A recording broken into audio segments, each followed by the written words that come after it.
La siguiente clase de ginecología es acerca de la ruptura prematura de membranas.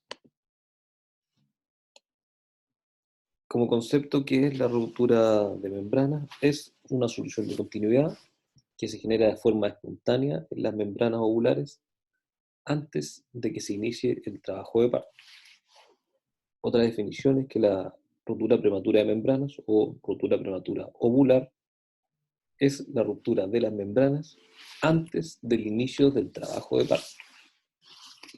Y la última definición, la ruptura prematura de membranas antes del inicio del trabajo de parto y que es antes de las 37 semanas de gestación, es referida como la ruptura prematura de membranas de pretérmino. Esas son las definiciones en cuanto a ruptura prematura de membranas. Más o menos afecta al 8 al 10% de todos los embarazos, posterior a que se produce la ruptura prematura de membranas.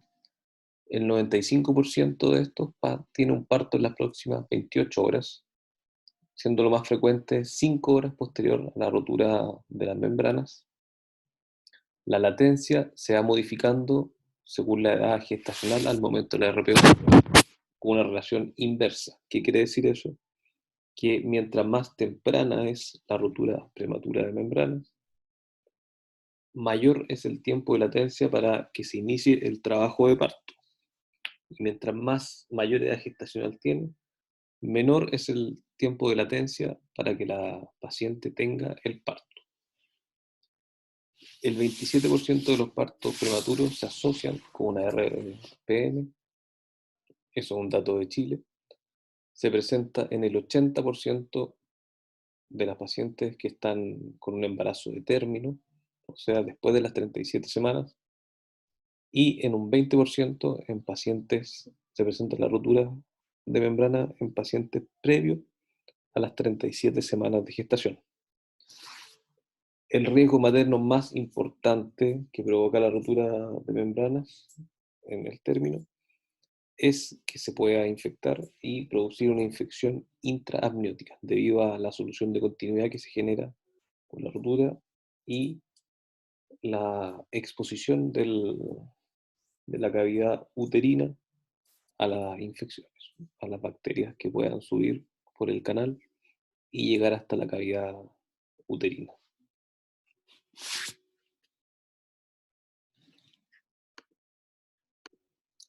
La rotura prematura ovular previo a la viabilidad fetal, o sea, previo a las 22 semanas.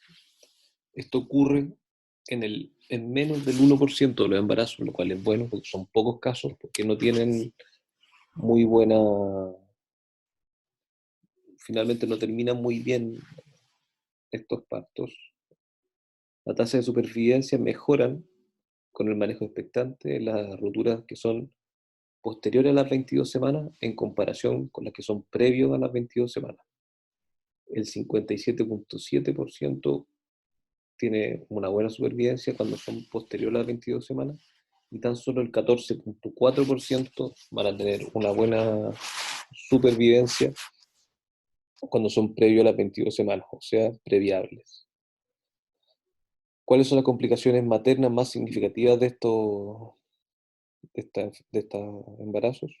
La presencia de infecciones intraamnióticas, infecciones de la cavidad endometrial, la endometritis, el desprendimiento de la placenta, una retención placentaria posterior al parto y muchos, bueno, tan solo el 1% de las pacientes con estas infecciones intraamnióticas pueden terminar en una sepsis. El 40 al 50% de estas roturas previables van a finalizar su gestación durante la primera semana posterior a la rotura y un 70 o un 80 finalizan su gestación en 2 a 5 semanas posteriores a la rotura de membrana, lo cual igual le da un mal pronóstico debido a la prematuridad. Las complicaciones más frecuentes de esta rotura es la hipoplasia pulmonar, sea dentro del 10 al 20%. Con la RPO a edad gestacionales más tempranas, mayor es la cantidad de líquido residual escaso, con oligohidramios absolutos, y estos oligohidramios cuando son prolongados pueden generar complicaciones en el feto, como una fascia de Potter, la cual va a tener una implantación baja de la oreja y también del picanto, que se generen contractura de las extremidades y deformidades esqueléticas que van entre un 1,5 o un 3,8%. Pero la mayor complicación de este oligohidroamnios que se genera por la rotura de membranas es que se genere hipoplasia pulmonar. ¿Cuáles son los factores de riesgo para la rotura de membranas? Comparten varios factores de riesgo junto con el parto prematuro. El, el factor de riesgo mayor para la rotura prematura es haber tenido como antecedente una rotura prematura de membrana en embarazo anterior.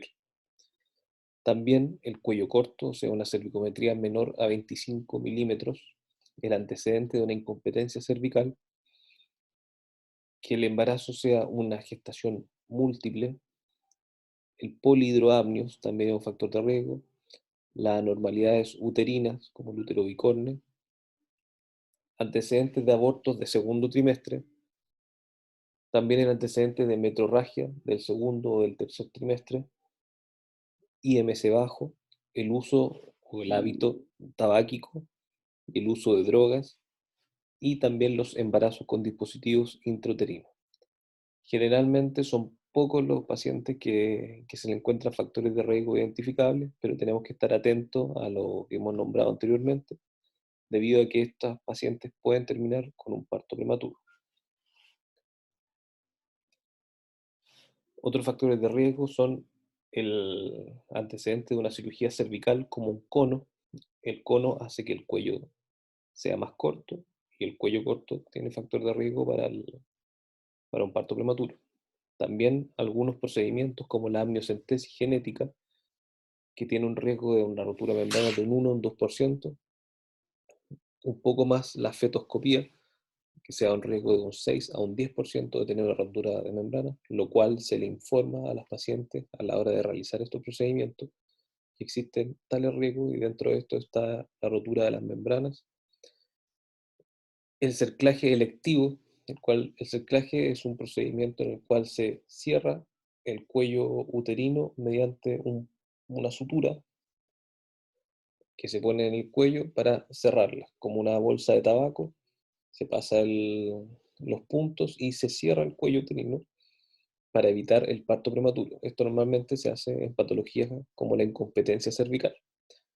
Hay cerclaje electivo y cerclaje de urgencia. El cerclaje electivo tiene un riesgo menor, que es más o menos un 2%, y los cerclajes de urgencia, el riesgo es mucho mayor, muy aumentado, y es más o menos un 65%.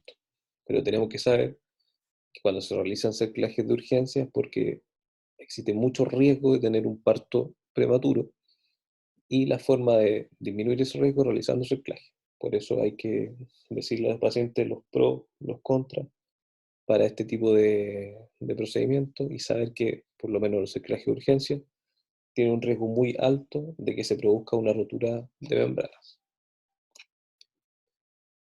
Dentro de las complicaciones maternas que existen en la rotura de membranas, la más importante es la corioamnionitis. Se da en el 9% de las rupturas que son después de las 37 semanas, y desde un 15 hasta un 25% cuando las rupturas son previo a las 37 semanas, cuando son de pretérmino. La endometritis también es un riesgo a complicación materna que va desde un 15 a un 20%. El desprendimiento prematuro de la placenta, placenta, perdón, no inserta, que va desde un 2 a un 5%. La sepsis, que es un poco más baja, pero igual es una complicación muy importante, que se da en un 0,8%, y la muerte materna, generalmente causada por una sepsis, que va desde un 0,14%. También nuestros fetos que fueron sometidos a esta rotura de membranas, rotura espontánea de membranas, tienen ciertas complicaciones, ya sea fetales como neonatales.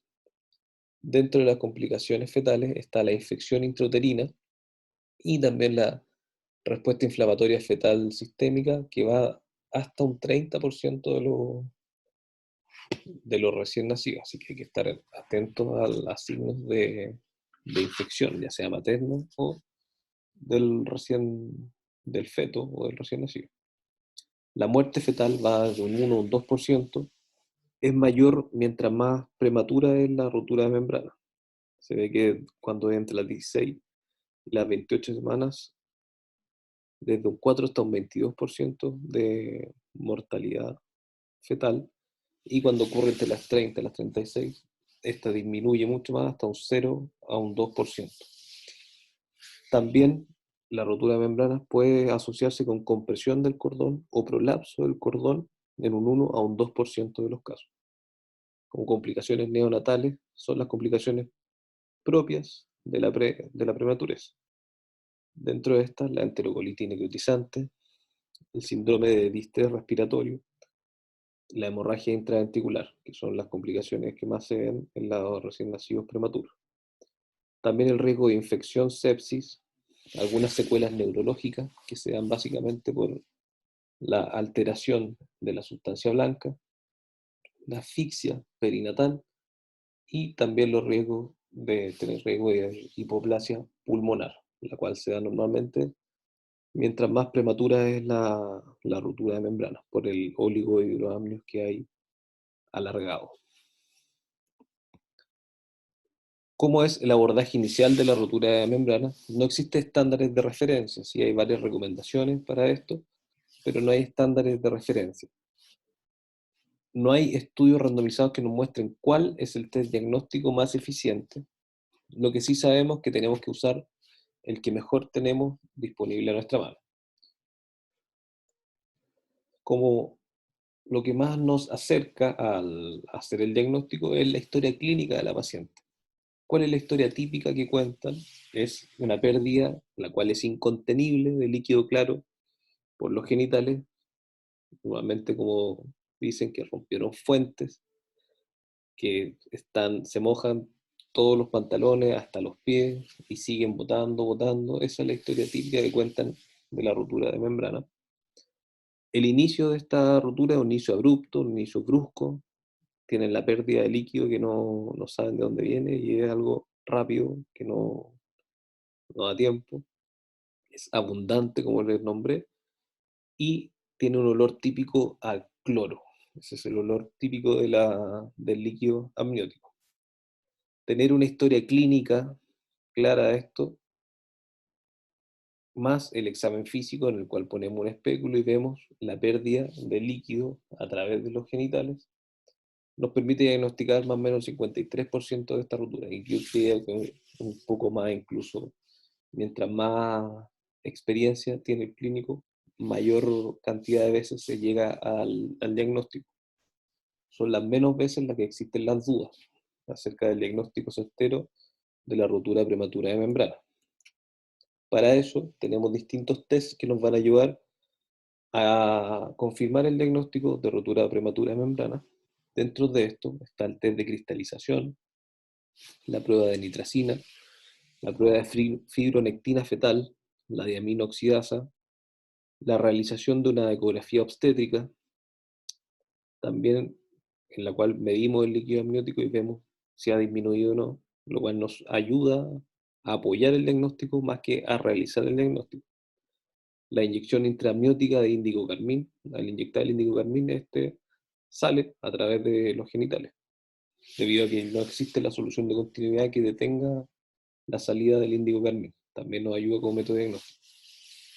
También otros exámenes que son un poco más específicos y que no están en todas partes son el factor de crecimiento similar a la insulina, proteína de unión 1, que es conocido como el amnio-quick, y la alfa microglobulina 1 placentaria, que es el amnichur, que se encuentra algunas veces más en las urgencias, pero es escaso lo que llega como para realizar estas pruebas. Se prefiere hacer otras pruebas que son más económicas y que ayudan fácilmente a realizar el diagnóstico. Como dijimos, finalmente el diagnóstico cuando más se logra hacer es con un adecuado examen físico y una historia clara y detallada de cómo es esta pérdida de líquido. ¿En qué consiste el test de cristalización? El test de cristalización se pone se saca el líquido del fondo de saco vaginal, se pone en un portaobjeto, se deja secar 10 minutos antes de observar y se ve como la cristalización de las sales de sodio en forma de lecho.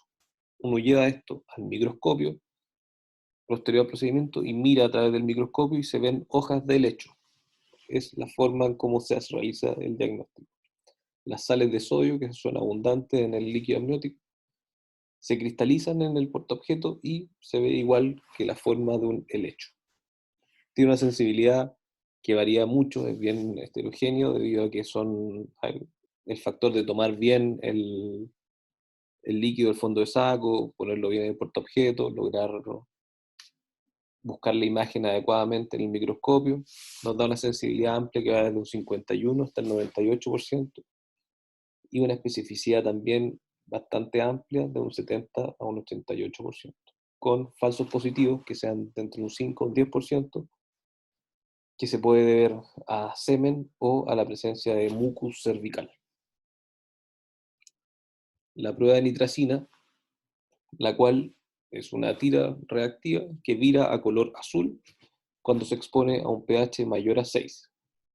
El pH de la secreción vaginal va entre un 4,5 a 6, normalmente más tendiente a estados más ácidos, y completamente distinto el líquido amniótico, que tiende a ser más básico, con un pH que va de un 7,1 a un 7,3%. La sensibilidad de esta prueba de nitracina es más o menos de un 90%. Los falsos positivos pueden alcanzar hasta un 20%. ¿Y por qué se pueden dar estos falsos positivos? Con la presencia de sangre, de semen, de antisépticos alcalinos o pacientes con portadores de vaginosis bacteriana.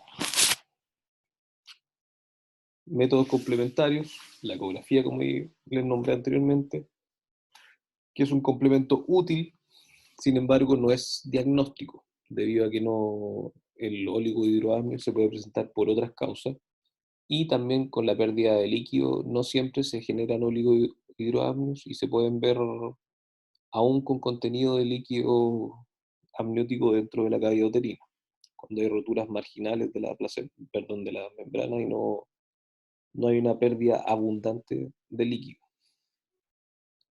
Los kits de prueba, que son el AmnioSure y el AmnioQuick, como le nombré, tienen alta tasa de falso positivo, de un 19 a un 30%, presentan alta sensibilidad, sin embargo, se deben considerar como métodos complementarios. La alfa-microglobulina 1 placentaria es lo que le nombré antes, que el AmnioSure.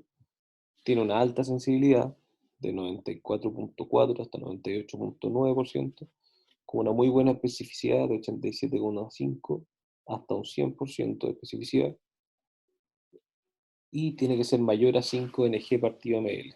No se afecta por el semen ni trazas de sangre, pero tiene un alto costo. Los falsos positivos que puede presentar pueden corresponder a un aumento en la permeabilidad de las membranas, el cual se ve asociado normalmente a mayor riesgo de parto prematuro, por lo cual, igual si tiene positivo, nos hace sospechar de que hay permeabilidad aumentada en las membranas, lo cual nos va a llevar a sospechar de que va a existir riesgo de parto prematuro. Pero es de alto costo este test y no siempre está en los servicios de urgencia. Y sabemos que también si tenemos a la mano el examen físico, la clínica de la paciente que nos relata, podemos tomar en un portaobjetos, ir a cualquier microscopio en el hospital y comprobarlo con el test. Es muchas veces innecesario este tipo de test. Sin embargo, igual existen, igual pueden facilitar el trabajo en ocasiones. O cuando la gente todavía no tiene mucha experiencia clínica y está dudoso, estos test pueden ayudar. Pero siempre lo mejor un adecuado examen físico, una adecuada anamnesis, y así podemos llegar muchas veces, la mayoría, al diagnóstico.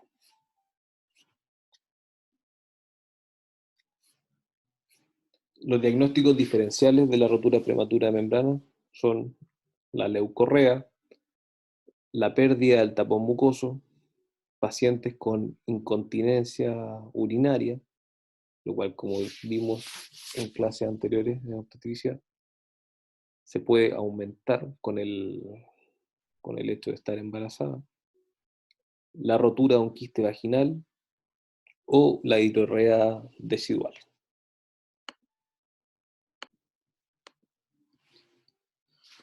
La RPO de término, tenemos que ver cuál es la edad gestacional que tiene la paciente, la presentación y cómo vamos a monitorizar a nuestro paciente. Un metaanálisis de 2 ensayos controlados aleatorios que vio a 6.814 mujeres encontró que la inducción del trabajo de parto reduce las tasas de coriomionitis, endometritis y admisión a UCI neonatales, cuando las RPO son de término, o sea, mayores a las 37 semanas. No aumenta tasa de cesárea o de parto vaginal instrumental. Las mujeres vieron la inducción del parto más positivamente que una conducta expectante. En cuanto a los tipos de inducciones, la prostaglandina es similar en eficacia a la oxitocina para la inducción. Sin embargo, la prostaglandina tenía mayor tasa de coriomionitis, pero de todas formas tenemos que ver cuál es el bicho de la paciente para ver qué forma tenemos que realizar la inducción. Los métodos mecánicos, hay datos escasos, sin embargo, se tratan de evitar debido a que al perder la solución de continuidad que se da por las membranas, aumenta el riesgo de provocar una infección, y más aún si se trata de inducir con métodos mecánicos. No hay pruebas suficientes que justifiquen el uso de rutina de antibióticos profilácticos en términos, salvo cuando la rotura de membrana va más allá de las 18 horas de evolución. Entonces, el manejo cronológico en cuanto a la rotura de membrana, cuando son de término, o sea, mayores de 37 semanas o más, hay que realizar la inducción y dar antibióticos profilácticos si es que es portadora de estreptococo del grupo B, como se debe indicar en toda paciente que está en trabajo de parto.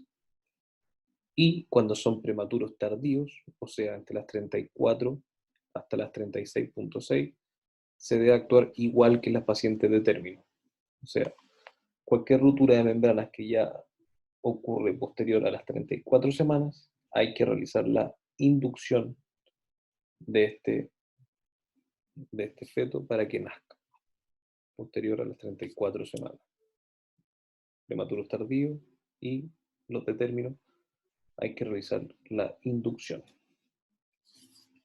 La RPO de pretérmino es cuando ocurre antes de las 24 semanas.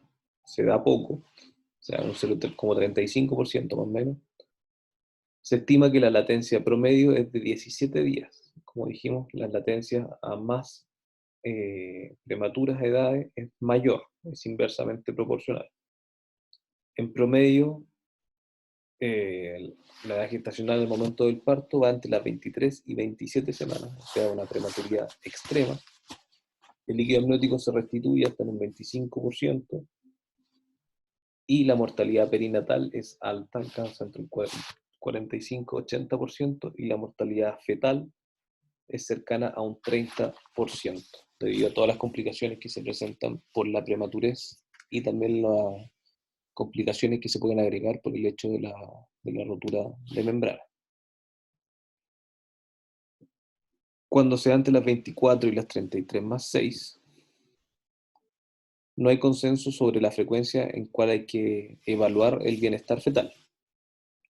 El manejo ambulatorio, no hay estudios con poder suficiente, no se recomienda. Normalmente estas pacientes se deben manejar hospitalizadas cuando rompen la membrana entre las 24 y las 33 más 6.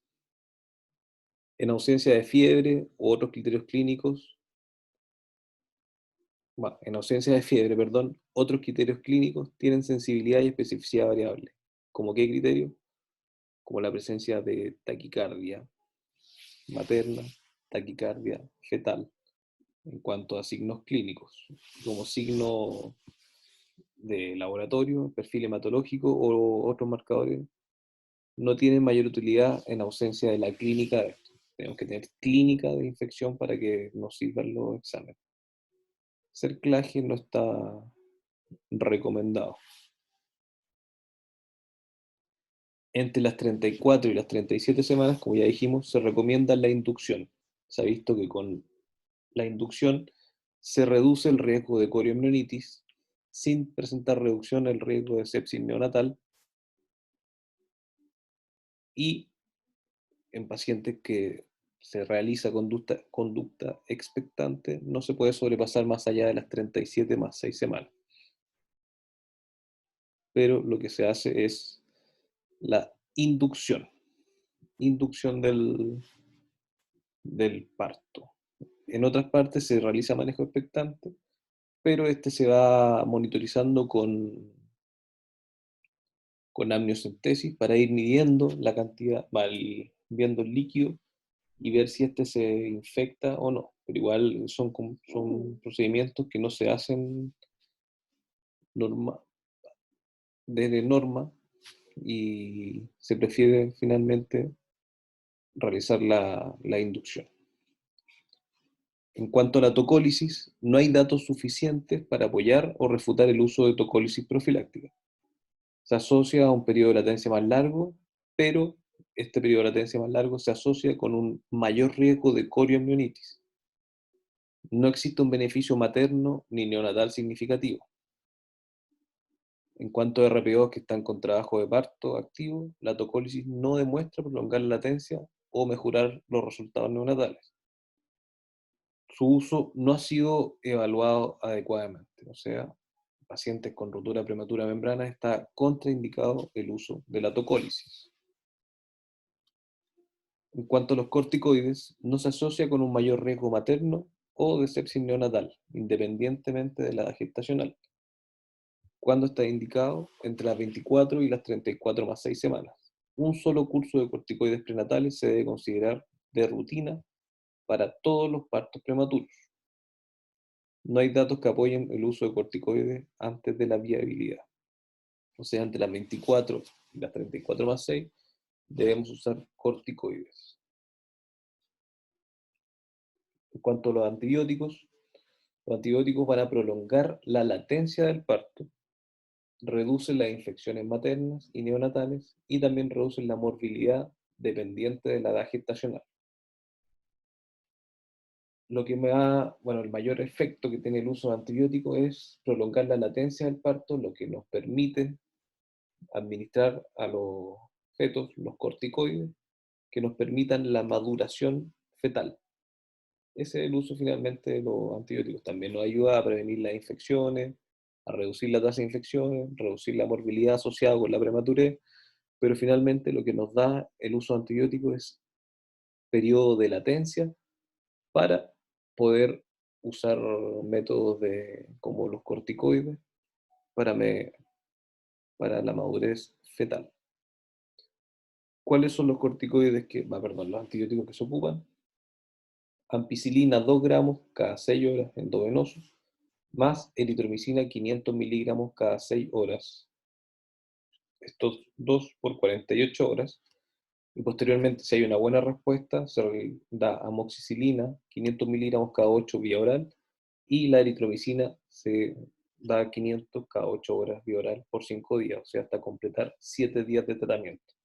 Esto con evidencia sólida, fuerte, que hay que realizar este tratamiento con antibióticos en los pacientes que están entre 24 y 34 más 6 semanas.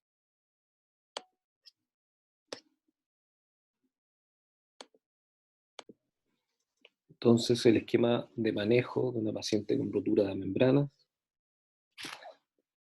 Primero, hospitalizar, ya sea en una unidad de alto riesgo obstétrico, cuando son roturas de entre 24 y 34 semanas, que se va a realizar manejo con antibiótico terapia, tenemos que ingresar a la unidad de alto riesgo obstétrico. Si ya tiene más de 34 y comienza con trabajo de parto o se piensa realizar una inducción, lo ideal es hospitalizar la unidad en una unidad de preparto. Descartar las contraindicaciones de un manejo expectante, la toma de parámetros inflamatorios, hemograma, VHS, PCR y un sedimento de orina y un urocultivo. En algunos lugares se realiza amniocentesis a todos los pacientes de muestra de líquido amniótico. ¿Para qué? Para lograr evaluar el GRAM, glucosa, leucocitos, LDH, cultivo paraerobio, anaerobio, micoplasma y uraplasma. Esto se hace cuando se sospecha que existe una infección intraamniótica, perdón. Pero en algunas partes se hace siempre. En mujeres que son portadoras de dispositivos, también realizar cultivo para hongos, porque los dispositivos tienen mayor tendencia a que se realicen infecciones intraamnióticas por hongo. Y si no es posible realizar la amniocentesis, se debe iniciar con antibióticos profilácticos, que son los que nombramos anteriormente. Realizar control de signos obstétricos y vitales cada 6 horas. Los corticoides de elección es la betametasona, 12 miligramos cada 24 horas intramuscular por 2 veces. Y si es que no hay betametasona, se puede optar por la dexametasona, 6 miligramos cada 12 horas por 4 veces.